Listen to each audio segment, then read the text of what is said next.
A primeira ministração foi sobre a igreja, que foi o ponto de partida, que está em Atos capítulo 13, a igreja de Antioquia da Síria, foi o ponto de partida. Depois nós estudamos sobre a viagem de Paulo e Barnabé, e a primeira viagem, Paulo começou ela por água. Ele foi para um porto chamado Seleucia, e de lá ele foi para a ilha de Chipre, começou por água. Você vai ver que nós vamos agora estudar a segunda viagem missionária, e Paulo, ele começa por terra. Inclusive, as últimas cidades que ele visitou na primeira viagem, elas são as primeiras a serem visitadas na segunda viagem. Entre a primeira viagem e a segunda, nós estudamos o que aconteceu nesse intervalo. Eles deram o testemunho da viagem, mas a igreja atendeu, reagiu, a igreja não, um grupo reagiu com frieza, indiferença, inclusive se opondo à conversão dos gentios, alegando que eles deviam se circuncidar. E aquilo gerou uma contenda, e eles tiveram que ir para Jerusalém, e para resolver isso foi convocado o primeiro concílio da igreja cristã, Atos capítulo 15. Amém, meus queridos? Estou fazendo esse feedback aqui para a gente se achar. E agora nós vamos prosseguir o assunto, Atos capítulo de número 15, versículo 36 em diante. Ainda não é o início da segunda viagem propriamente dito, mas já são as considerações iniciais. Atos capítulo 15, quem encontrou diga amém. Capítulo 15, a partir do 36. Alguns dias depois, disse Paulo a Barnabé: tornemos a visitar nossos irmãos por todas as cidades em que já anunciamos a palavra do Senhor, para ver como estão. E Barnabé aconselhava que tomassem consigo a João, chamado Marcos. Mas a Paulo parecia razoável que não tomassem consigo aquele que desde a Panfilha se tinha apartado deles, e não os acompanhou naquela obra.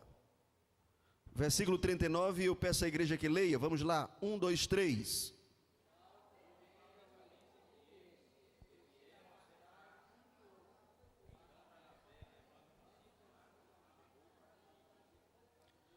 Muito bem, nós vamos fazer aqui a primeira pausa na leitura, para nós começarmos aqui essas considerações iniciais.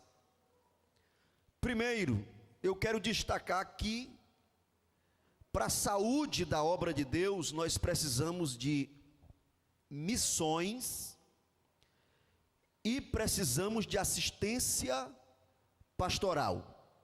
São duas coisas importantes para a igreja. Então a igreja precisa desses dois pilares, digamos assim. Se nós tivermos assistência pastoral e não tivermos missões, a igreja estará se sentenciando a não crescer. A igreja vai ficar aqui, o pastor consagrando os meninos que nascem, fazendo velório dos crentes que morrem, e fica por isso mesmo. Então a igreja, ela precisa desses dois pilares, assistência pastoral, mas precisa também de impulso missionário. Quem entendeu, diga amém. É por isso que Paulo diz aí para Barnabé no versículo 36, tornemos a visitar todas as cidades em que já anunciamos a palavra do Senhor, para ver como estão. Glória a Deus. O pastor precisa ter esse sentimento, né, irmão? Saber como as ovelhas estão. Precisa. Pode ser exaustivo, pode ser, às vezes, algo assim, que não tem uma gratidão por parte de quem é assistido, mas o pastor, quem tem chamada, precisa ter esse sentimento, saber como os irmãos estão. Agora, irmãos, a igreja cresce, e chega um momento que todo crente precisa ter esse sentimento. A Bíblia diz lá no Salmo 133, quem está lembrado? Ó, quão bom e quão suave é que os irmãos vivam em união. Isso é bom e é suave. Dois adjetivos muito interessantes, né? Ó, quão bom e quão suave é que os irmãos vivam em união. Então a gente precisa ter essa união, essa empatia, sentir falta das pessoas na igreja. Faltou alguém, tomara que o pastor mande mensagem, visite, porque o irmão fulano e tal não veio. Você percebeu que a pessoa não veio? Né? Você percebeu que a pessoa não veio? Então, tome você a iniciativa de se preocupar com esta pessoa. Né? Tome a iniciativa de se preocupar com esta pessoa. Então, essas são algumas considerações iniciais. Agora, do verso 37 ao 39, o que foi que aconteceu? Mantenha a sua Bíblia aberta.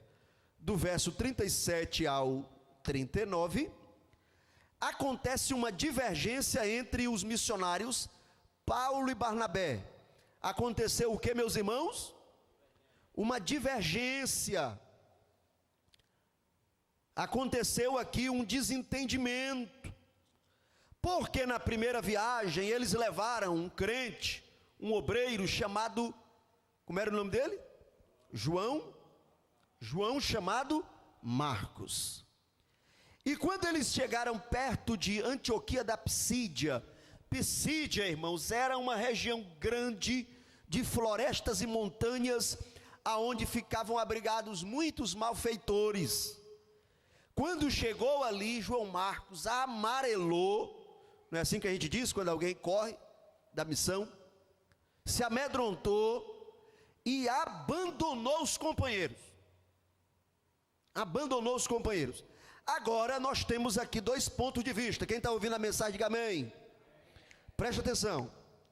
Agora nós temos aqui dois pontos de vista em relação a João Marcos. Paulo não aceita que ele vá. E Barnabé insiste para que João Marcos seja levado. Seja sincero aqui. Quem aqui é do lado de Barnabé, que achava que tinha que levar ele? Levante a mão. Quem é do lado de Barnabé? Não, pastor, tinha que dar uma chance. Meu Deus do céu, todo mundo aqui é apóstolo Paulo. Aqui, se o camarada vacilar aqui, nunca mais ele é chamado para nada.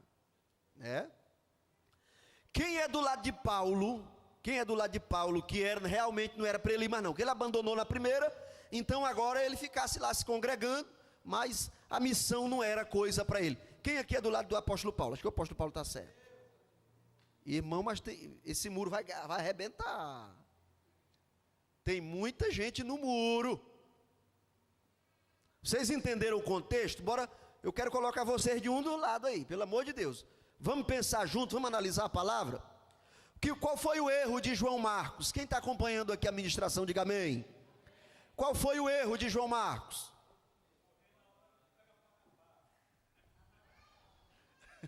O irmão falou numa linguagem ali bem popular. Como foi que você falou? Correr na hora do pega para capar. Pesada a linguagem dele aí, mas é assim mesmo, né? É uma linguagem que todo mundo entende. Foi esse o erro dele. Na hora que a missão chegou na parte difícil, ele esmureceu e abandonou os missionários Paulo e Barnabé. Esse foi o erro dele. Agora, para a segunda viagem missionária, Paulo considera a companhia dele um risco. Barnabé olha para ele com o coração desejoso de dar a ele uma oportunidade. De que lado você está? Agora eu quero que vocês se decidam, senão eu vou descer aqui e vou colocar o microfone igual o Silvio Santos fazia. Para cada um eu vou coletar, só não vou dar o dinheiro, né, que eu não tenho, né? Aí não tem como, né? Mas vocês vão ter que tomar uma decisão. Quem está do lado do apóstolo Paulo, que não aceita o covarde na conversa? Levante a mão aí, eu quero ver. Meu Deus, me guarda, Jesus, desses crentes. Tu, Leomar, com essa carinha de calmo, do lado de Paulo, Leomar. Muito bem. E quem aqui está do lado de Barnabé, que queria dar uma segunda chance para o irmão que errou? Rapaz, tem umas irmãs ali que a mão... Irmã, botaram foi cola nesse banco, aí as irmãs não levantam a mão não, pelo amor de Deus. Quem está do lado de Barnabé? Deixa eu te conhecer. O Paulo está ganhando aí na conversa. Muito bem. Por que eu estou colocando vocês aqui dentro da cena? Primeiro, porque nem Paulo e nem Barnabé se desviaram por terem opiniões diferentes. Não se desviaram não. Quer ver como eles não se desviaram? Leia na sua Bíblia aí, o versículo 39. E tal contenda houve entre eles, que se apartaram um do outro. Se apartaram um do outro. Barnabé, levando consigo a Marcos, navegou para onde? Pronto. Não, tu vem comigo, eu vou te dar essa chance. E aí foi fazer o trabalho de Deus, lá para a região de Chipre, que era uma ilha. Agora leia o versículo 40. E Paulo escolheu a quem, irmãos? Escolheu Silas e partiu, encomendado pelos irmãos, a graça de Deus. Então, cada um foi para um lado, não estão desviados. Pessoas inteligentes passam por momento de divergência, e se não dá para trabalhar junto ali, seguem os seus caminhos. Não houve aqui um pecado, a discussão aqui não era em torno de uma blasfêmia, não era se o batismo era em nome de Jesus, ou que um não acreditava que Jesus tinha ressuscitado, não era sobre pontos essenciais da fé, era por questão de método, era um choque de personalidade, e isso sempre vai ter na igreja, vai ter aquele do coração mais mole, aqueles do coração mole, na hora que o irmão, porque aconteceu isso, aí você já está chorando também, aí se abraça, é assim mesmo, bora de novo, aí você vai, aí a pessoa te abandona de novo, aí você quebra a cara, mas você perdoou, né? Perdoou mais rápido. Agora tem outros que dizem, não, perdoar eu perdoo, mas não dá para andar comigo desse jeito aí não. Então, aqui houve, irmãos, uma divergência de metodologias e personalidades, mas eles continuaram servindo a Deus. Agora eu quero que você diga comigo assim: a soberania de Deus, tem mais crente vivo aqui, cheio da presença de Deus, tem? Amém? Então diga, a soberania de Deus domina sobre as nossas crises. Amém? Irmãos, no reino de Deus, até quando alguma coisa dá errado, pelo ângulo de Deus ele faz dar certo. Porque só tinha uma frente de trabalhos missionários, mas por causa das personalidades agora tem duas frentes de trabalhos missionários. Os dois que se entenderam foram evangelizar em Chipre. Paulo encontrou Silas e foi para outra região, e o nome de Deus foi glorificado. Aleluia! Quem está lembrado aí de Romanos 8:38? Todas as coisas cooperam? 8:28. Como é que diz? Todas as coisas cooperam. Aí tem uma palavrinha lá que vocês não podem esquecer: juntamente. Todas as coisas cooperam juntamente para o bem daqueles que amam a Deus. Mais cedo ou mais tarde você vai entender por que aconteceu assim, por que foi desse jeito, por que não foi diferente, por que não foi do seu jeito. Mais cedo ou mais tarde você vai entender que a soberania de Deus domina sobre as nossas crises. Às vezes nós não temos mais o controle da situação, E esse é o melhor momento, é quando a situação sai do nosso controle e nós nos lançamos na presença de Deus e Ele revela a sua soberania sobre as nossas crises. Aleluia. Abra sua Bíblia em 2 de Paulo a Timóteo.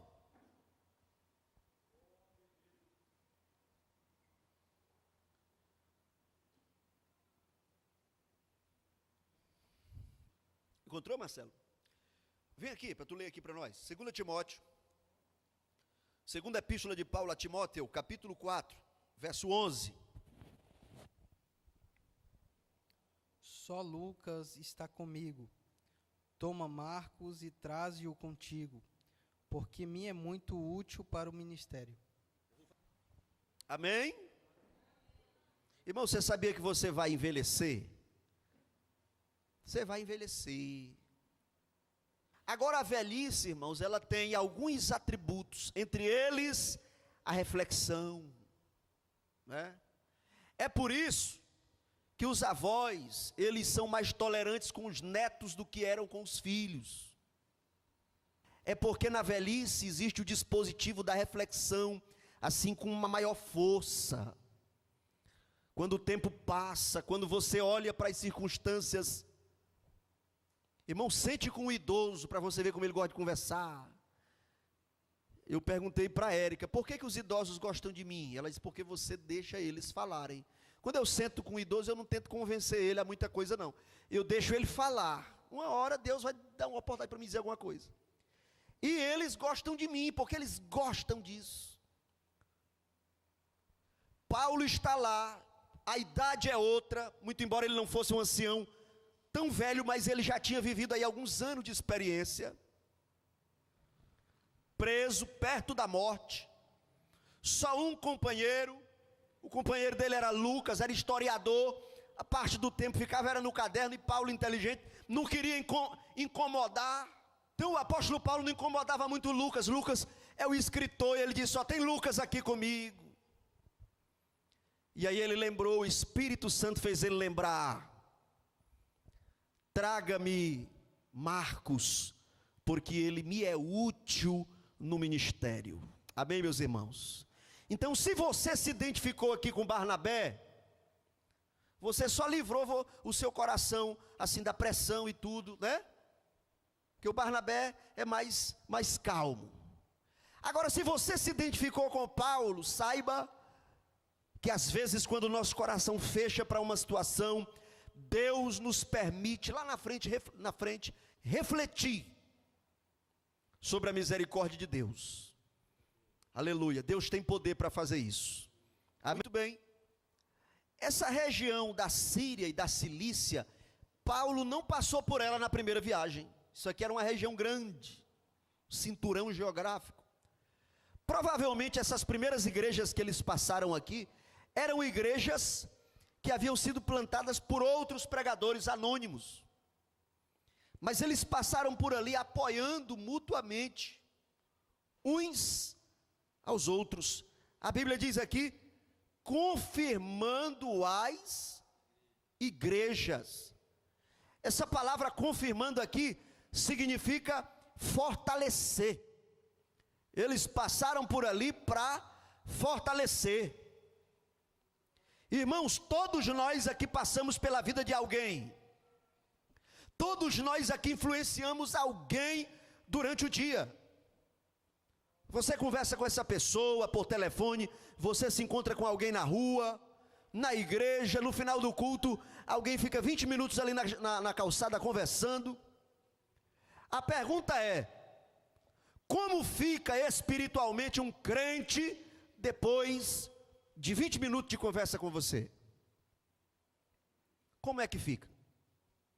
A pessoa fica assim, tóxico, carregado, aquela energia pesada. Como é que fica alguém que te ouve durante 20 minutos? Isso aqui é importante a gente refletir, porque Paulo e Silas passaram nas igrejas, confirmando as igrejas. Quando o culto terminava, quando os irmãos chegavam e eles precisavam seguir viagem, eles se despediam com barulho de glória a Deus, de aleluia, com lágrimas. Bendito seja Deus para sempre. Então deixa essa pergunta aí na nossa consciência. Como é que fica alguém, depois de 20, 30 minutos, conversando conosco? Como é que essa pessoa fica? Muito bem. Agora nós vamos para o capítulo 16, versículo 1. E chegou a Derbe e Listra. Essas cidades aí, irmãos, elas foram as últimas que Paulo visitou na primeira viagem, e agora elas são as primeiras a serem revisitadas, porque elas estão na lista das revisitas, digamos assim. Deixa eu dar aqui algumas informações. Paulo revisitou 4 cidades: Derbe, Listra, Icônio e Antioquia. Hoje nós vamos falar só sobre essas 2.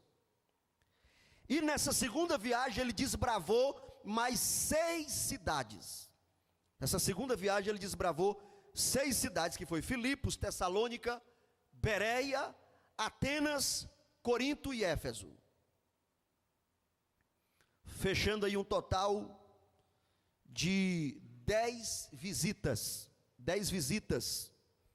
4 para visitar igrejas que já tinham sido plantadas e 6 para plantar novas igrejas. Mas ele começou por onde? Começou por Derbe e Listra. Derbe e Listra. Vamos ler o versículo 1. E chegou a Derbe e Listra, e eis que estava ali um certo discípulo. Quem era o discípulo que ele encontrou lá? Um certo discípulo, por nome Timóteo, filho de uma judia que era crente, mas de pai grego, do qual davam bom testemunho os irmãos que estavam em Listra e em Icônio. Irmãos, nós vamos finalizar bem aqui nesse versículo e vamos para casa. Mas eu quero que você reflita sobre o que nós vamos falar aqui agora. Essas 2 cidades, na primeira viagem de Paulo, Listra foi o lugar do apedrejamento. Você pode dizer aí comigo? Diga assim: Listra foi o lugar do apedrejamento. E Derbe foi o lugar do escape. Então foi assim, vou rememorar aqui o assunto. Paulo foi apedrejado em Listra, foi tido como morto, e depois que ele levantou daquele apedrejamento, ele correu para se abrigar em Derbe, foi para Derbe, mas Listra foi o lugar do apedrejamento. Vamos ler isso na nossa Bíblia? Vamos dar uma lida aí em Atos 14, 19 e 20. Atos capítulo 14, 19 e 20. Quem encontrou? Está bem pertinho aí. Sobrevieram, porém, uns judeus de Antioquia e de Icônio, que tendo convencido a multidão, apedrejaram Paulo e arrastaram para fora da cidade, cuidando que estava morto. Isso aqui aconteceu em Listra. Esses inimigos, eles vieram de outra cidade, e Paulo estava pregando ali na cidade de Listra. Inclusive Deus o usou ali para curar um homem que era aleijado. E quando aquele homem aleijado foi curado, os moradores da cidade pensaram que Paulo e Barnabé eram deuses e os adoraram. E Paulo repreendeu eles, para eles não o adorarem. E depois dessa repreensão, chegam os inimigos da obra de Deus da outra cidade, incitam a multidão e apedrejam o apóstolo Paulo. Versículo de número 20. Mas rodeando os discípulos, levantou-se e entrou na cidade. E no dia seguinte saiu com Barnabé para Derbe. Quem pode, diga amém.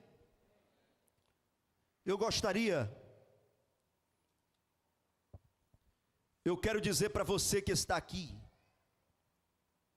e o meu desejo é que essa palavra fique no seu coração. Onde você foi ferido, você será frutífero. Amém?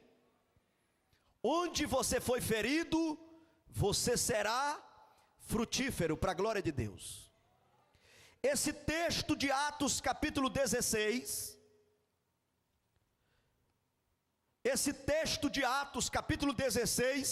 me dá margem para acreditar nisso. Porque Paulo não está voltando para um lugar onde ele foi bem hospedado. Ele não está voltando para um lugar onde ele foi aplaudido e admirado. Ele está voltando para o cenário do apedrejamento. Mas nesse cenário de apedrejamento, tem alguém desejoso para ouvir o testemunho de Paulo. É o jovem Timóteo. E Timóteo já tinha conhecido a história do pregador Paulo, que ele tinha sido apedrejado, que ele tinha sido levado praticamente à morte. Mas agora esse pregador está voltando à cidade de Listra para revisitar a comunidade de crentes que tinha ali. Aleluia! Para ver os frutos do seu trabalho, porque ele não desistiu de ser um pregador do evangelho. Você pode levantar a sua mão aqui nesta noite. Vamos tomar posse desta palavra, porque todos nós aqui temos marcas e cicatrizes, mas nós recebemos a graça de Deus sobre nós uma vez e mais. E eu lhe digo esta noite: onde você foi ferido, você vai ser frutífero para a glória de Deus. Aleluia. Eu sei que nem todo mundo está preparado para esta conversa, mas esta minha fala aqui é principalmente para líderes, ou para quem deseja ser líder. Se você tem um chamado de Deus, se você sabe que tem um propósito de Deus na sua vida, não evite lugares de dores. Quem está me ouvindo, diga amém. Essa palavra aqui está queimando na minha alma, e eu sei que o Espírito Santo está aqui nesta noite para nos renovar. Aleluia, aleluia. Não evite lugares de dor.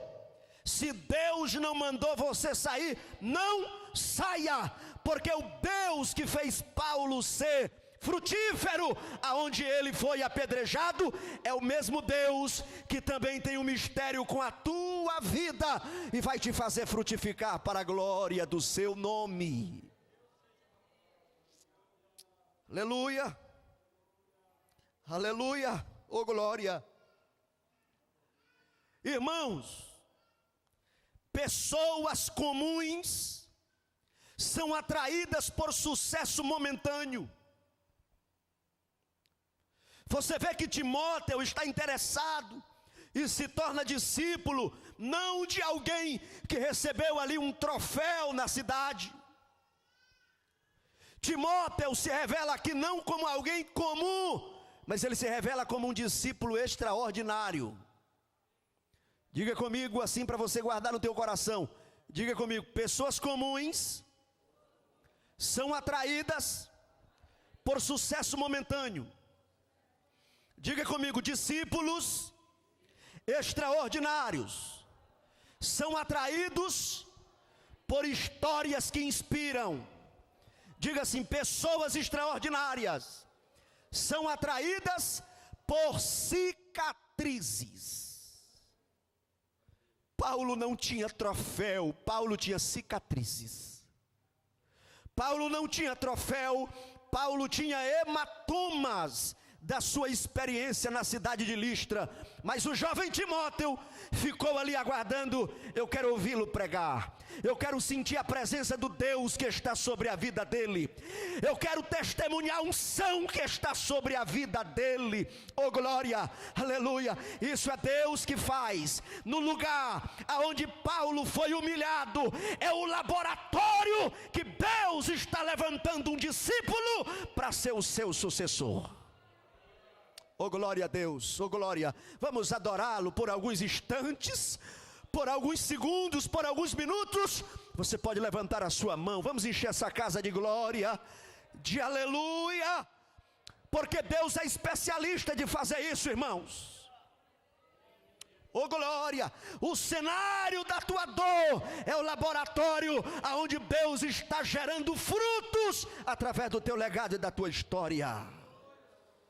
Oh, aleluia. Oh, aleluia. Oh, aleluia. Vem sobre nós, Espírito de Deus, esta noite. Alegra o coração deste homem e desta mulher. Oh, glória. Venha sobre nós, Espírito de Deus. O Espírito de Deus me enche aqui nesta noite para te dizer que o apedrejamento não é o ponto final, é apenas uma vírgula. Deus ainda tem muita história contigo. Glória, glória, oh glória a Deus, aleluia, aleluia, aleluia, oremacando rei avacé mandará o arramai, aleluia. Ele não foi enganado, disseram para ele: é isso mesmo que você quer? Você tem família influente, você é um jovem de boa oratória, você é inteligente, você tem outros caminhos, outras alternativas. Mas aquele jovem tinha algo queimando no seu coração. Ele queria ter uma experiência com Deus de Paulo. Porque ninguém aceita ser apedrejado por uma mentira. Se Paulo aceitou ser apedrejado e continuou pregando o evangelho, é porque ele defendia a maior causa do universo. E Timóteo queria conhecer. Oh, aleluia. Irmãos, Deus nos chama para sermos a inspiração para alguém.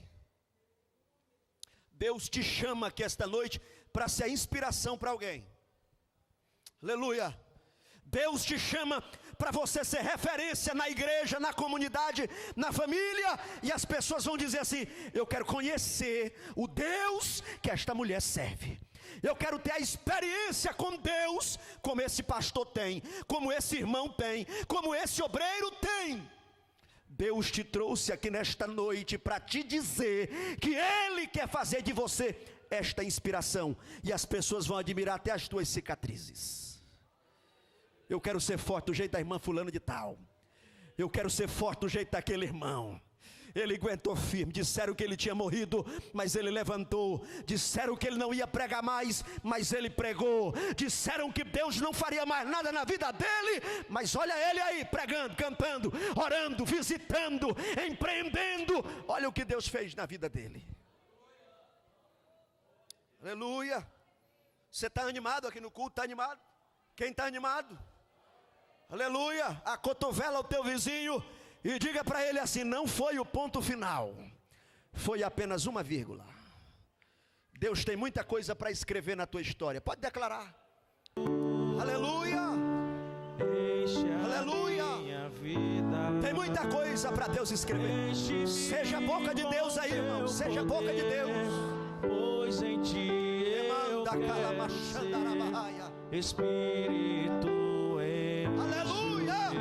Eu sei. Aleluia. Espírito, enche a minha vida. Espírito, enche a minha vida. Meu Deus, enche-me, irmão, com teu atraia poder. essa atmosfera para a tua vida. Eu Vamos dar glória a Deus com ousadia. Espírito, Aleluia. Aleluia. O desejo do diabo é parar a tua caminhada. Mas tem muita coisa coisa para acontecer, tem muita água para jorrar, tem muita água para correr debaixo da ponte. Deus vai te colocar em lugares estratégicos pelo poder da sua promessa.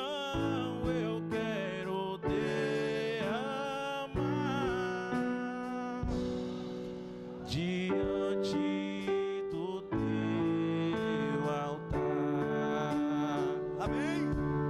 Aleluia. Glória a Deus. Vem pra cá, pra pertinho de mim. Levante a mão aí desse campeão, dessa vencedora que está perto de você. Levante. Aleluia, levante. Aleluia.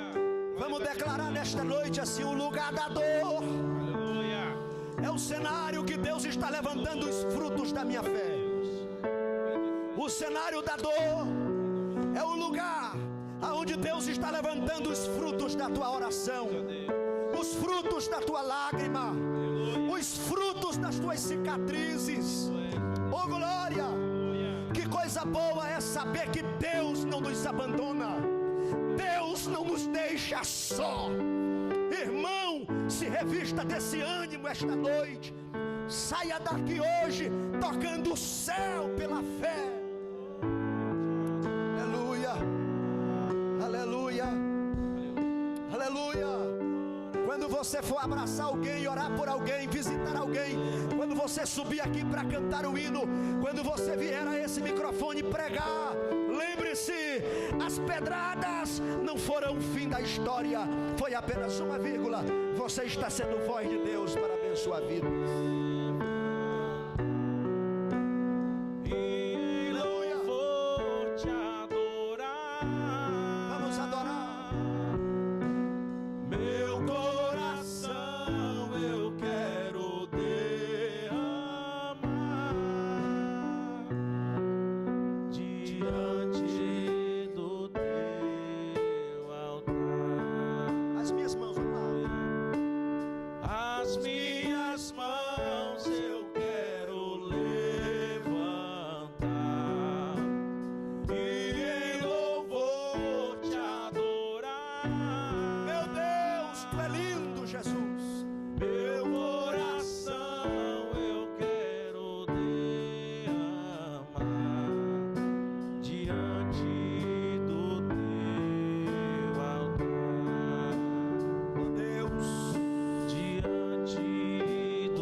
Alguém aí para você abençoar, para você orar. Não finalizar o culto orando uns pelos outros. A igreja vai fazer essa oração.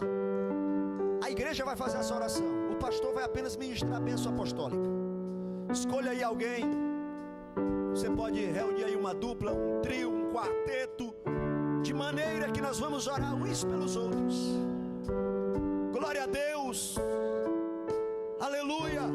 Porque as nossas cicatrizes são o currículo para os propósitos de Deus.